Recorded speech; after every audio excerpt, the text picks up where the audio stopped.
2013 সালে আমি হজে গেছি, তার আগের সাল কত?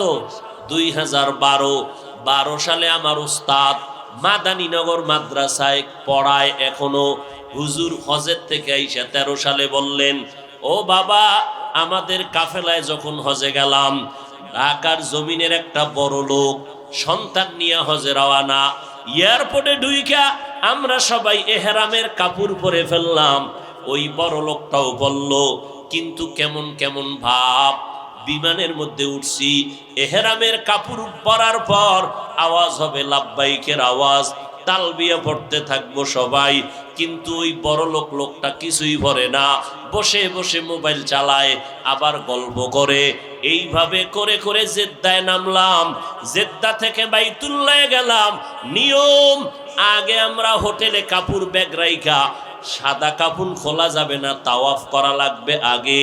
কাফন রেখে হোটেলে বাইতুল্লাহর ভেতরে গেলাম, সীমানার মধ্যে বাইতুল্লাহর দিয়ে তাকাইয়া প্রথম নজর পড়া মাত্র নিয়ম হলো দোয়া করো। নজর দিয়া যে কোনো দোয়া করবার সাথে সাথে কবুল হয়ে যাবে। আমরা দোয়া করিয়া এবার তাওয়াফে নামলাম। আল্লাহর কুদরত, ওই বড় লোকটা আমাদের সাথে নামলো। কাবার কাছাকাছি যাওয়া মাত্র একটা দৌড় দিল, দৌড়াইয়া বের হয়ে গেল। সন্তান আর মুআল্লিম দৌড়াইয়া আনলো, দৌড়া আবার ঢুকায়। কাবার কাছে আসলে দৌড়াইয়া পালায়া যায়। এবার সবাই দৌড়া কয়, হাজী সাহেব আপনার কি হালাত? কয়, কেমন বুঝি না, আমি বাইতুল্লাহর কিনারায় গেলে জানি কে যেন আমারে ছুরি দিয়া তাড়ায়া দেয়, আমারে ওখানে দাঁড়াইতেই দেয় না। এইভাবে আর বাইতুল্লাহর গিলাফও ধরতে পারলো না। মিনা মুজদালিফায় কোনো আমল করতেই পারলো না। গেল মদিনা শরীফে, নবীজির রওজার কিনারায় আমরা ঢুকলাম, সালাম কালাম কান্নাকাটি করলাম। ওই বান্দা নবীর রওজার কিনারায় যখন যায়, একটা দৌড় দিয়া বের হয়ে যায়। এই মদিনার যতদিন ছিলাম একবারও নবীর রওজায় যেতে পারলো না।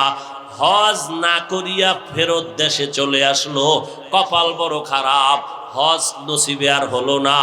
আল্লাহ তো দুনিয়াতে দেখায়, অন্যায় করবি কত, একটা সীমানা দিয়ে দিছি বান্দা, এই সীমানা যদি পারায় যাও, মরার আগেই তোর উপরে লানত শুরু, মরার পরেরটা আগেই পেয়ে যাবি যদি সীমা লঙ্ঘন করো।